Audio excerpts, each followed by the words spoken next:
Here's why a lot of people are stuck in their recovery from psychosis. My name is Aurelia, and in the past, I used to struggle with reoccurring psychotic symptoms. And now I fully recovered, medication free, and I'm not an exception. Many people are given labels such as schizophrenia, schizoaffective disorder, schizophrenia spectrum disorder, and more. But these labels often limit hope and do not reflect the recovery that's possible. Modern research and voices such as psychiatrist Jim Van Oz are advocating removing labels such as schizophrenia, schizoaffective disorder, and more. Not because the experiences aren't real, but because right now it suggests that the labels are fixed things, that recovery is not possible, and it's a lifelong condition. But like I said before, reality shows otherwise and research backs it up. Dan schrijven ze altijd: schizofrenie is een verschrikkelijke hersenziekte.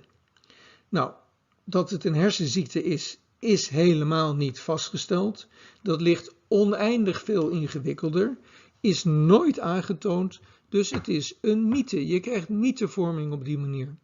En hier zie je wat Science schrijft over schizofrenie. Die zeggen letterlijk dat als de symptomen van schizofrenie beginnen, dan blijven ze voor de rest van het leven bij de persoon en laten de persoon achter geheel gehandicapt voor de rest van zijn leven. Dat is simpelweg niet waar. Beloopstudies van mensen met de diagnose schizofrenie laten zien dat het beloop heel variabel is.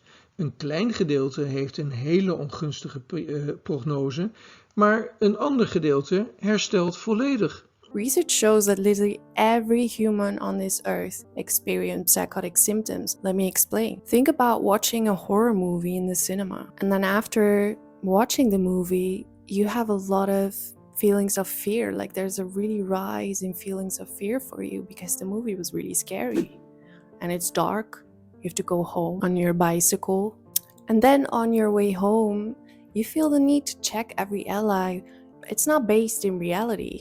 And what we now describe as psychotic experiences are just the same as the example I described, but just more amplified. And that's what modern specialists define as psychosis, an escalated state of giving too much meaning to your inner state. And most of the time, those are feelings of fear or paranoia or other intense emotions. So how come people get diagnosed with schizophrenia, schizoaffective disorder, and more? Well, because traditional specialists only see the most severe cases. And that's another source that hinders recovery and a source of pessimism. The traditional academic psychiatrists who define schizophrenia mostly see the patients who experience psychosis the most severe. You can look at psychosis on a spectrum, psychotic experiences. So these traditional psychiatrists never see the people who have relatively mild psychotic experiences and recover on their own. Because yes, you can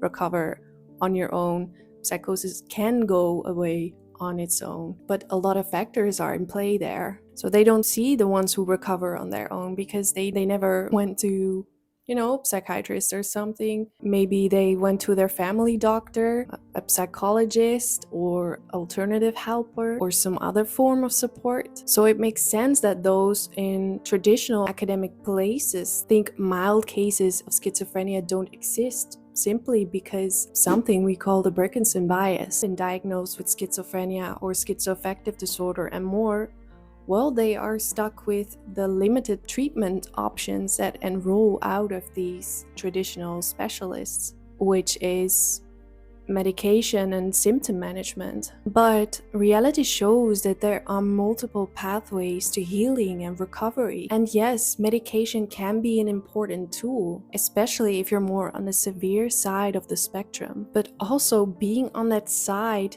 doesn't have to be fixed or permanent. There are multiple factors at play when we talk about psychosis, and recovery includes the same. We have to look at multiple factors in terms of recovery. I experienced recurring psychosis in a span of multiple years and now recovered fully. I want to dedicate my channel on educating and also providing tools that helped me. My video isn't an invitation to start a discussion about the definition of the labels such as schizophrenia, schizoaffective disorder, but it is meant to spark real hope, realistic hope, and the ability to explore what that can look forward for you or your loved one, or maybe your client, because I'm an advocate for this and other evolving specialists back this up. I also have a book coming up on January the 2nd, Psychosis Recovery 101, which will bring clarity in what your next step in recovery can look like. Key to my recovery has been developing a more human perspective on psychotic experiences, just as we talked about in this video, so free from disordered thinking. Next to that is that I have over 10 years of recovery and have done so many therapy modalities, and I've learned a lot from deeper treatments.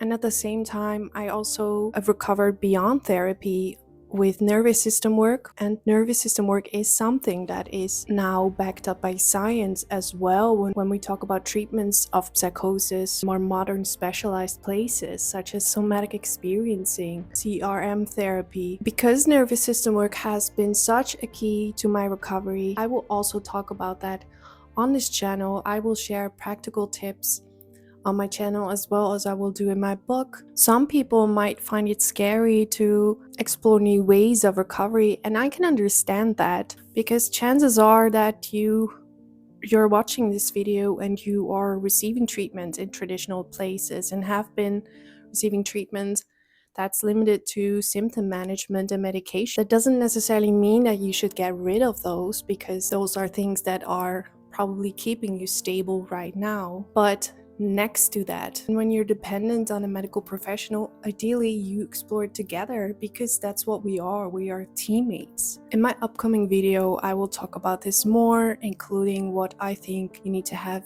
in place before I would start working on nervous system work, because it is important that you are able to have certain tools, certain safety nets in place, so you can embark on this journey. If I was dependent on a medical professional, I would definitely talk about this with them, and if they're not open to it, search if there are other places that are also specialized in psychosis, but because that really can make the difference in where you are at now in your recovery and where your desires are and what's possible for you